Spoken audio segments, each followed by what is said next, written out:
Hey guys, welcome back to Judo Highlights. So continuing the series, Best Judoka of 2023. Today we're at under 81s, and we're going to start in reverse order today. The number one best judoka in this category is Grigolashvili. I don't think anyone will argue with this.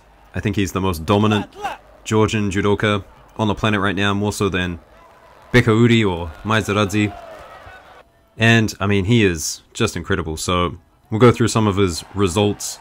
Paris Grand Slam, gold, world champion. That's incredible in itself. And then bronze at the Masters and a silver medal at the European Championships. So just incredible from Grigolashvili.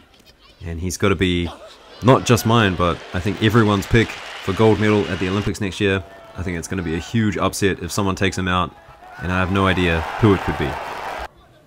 So in my opinion, the second best judoka at under 81s is Lee Junhwan. And Lee, I mean, his results are not as good as Grigolashvili's, but Lee, he's just so much younger, and you can really see that he's just getting better and better every time he steps out onto the tatami. And one person, please let me know, maybe a Korean if any Koreans are listening, but what I heard is if a Korean gets a gold medal at the Asian Championships or the Olympics, they don't have to do military service. And I don't know if it was the pressure, but Lee at the Asian Championships made it all the way to the final, and then he lost against Makhmadbekov from Tajikistan, and he almost made this list actually, but I think Lee will be extremely disappointed about that, and then he will really be looking to take gold at the Paris Olympics. It's going to be a big deal. But please let me know if you're in the know. He may have already done military service, I don't know. He's 21 years of age. I'm not too sure when is the typical kind of age to do it. But I think he hasn't done it yet, and so it's probably going to be Paris Olympics. If he gets a gold, he won't do it. But if he doesn't, does that mean we're not going to see Lee for 2 years? Is it a 2-year military service? It's going to be crazy. So a lot riding on this one. I hope he does well at the Olympics. And I really hope to see more of him in the coming years. So next up we've got Cass. And Cass, I mean, he's still quite young. I think he's only 26 years of age. But he kind of seems like a bit of a veteran. See him all the time, always on the top of the podium.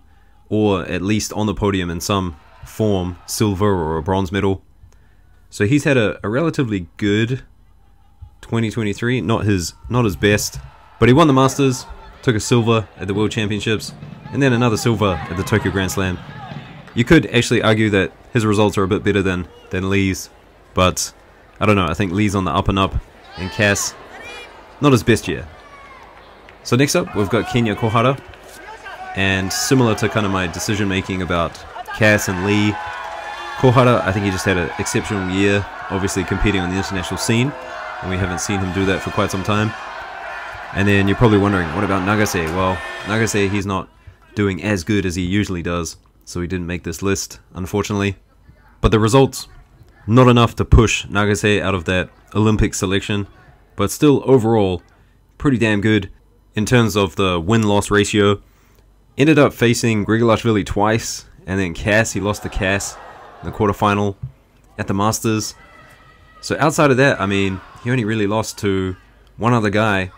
But I think what the Japan team really wanted to see was Kohara go out there, really kind of dominate, put a stamp on kind of the hard matchups that Nagase has, Grigolashvili and Lee.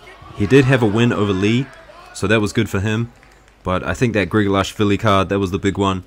If they could find someone who could really nullify Grigolashvili, and of course the other guys as well, Cass, for example, they were really going to think about it, but that didn't happen. But nonetheless, as you're seeing by the highlights here, I mean, he showed us some great judo all year round. I think he's got one of the best kosotos in the game. I mean, look at this. His kosoto is absolutely beautiful. So number 4 for Kohara. And lastly, Albarak. Now Albarak, I mean, he became European champion, and he got a win over Grigolashvili. And outside of that, his results were pretty poor.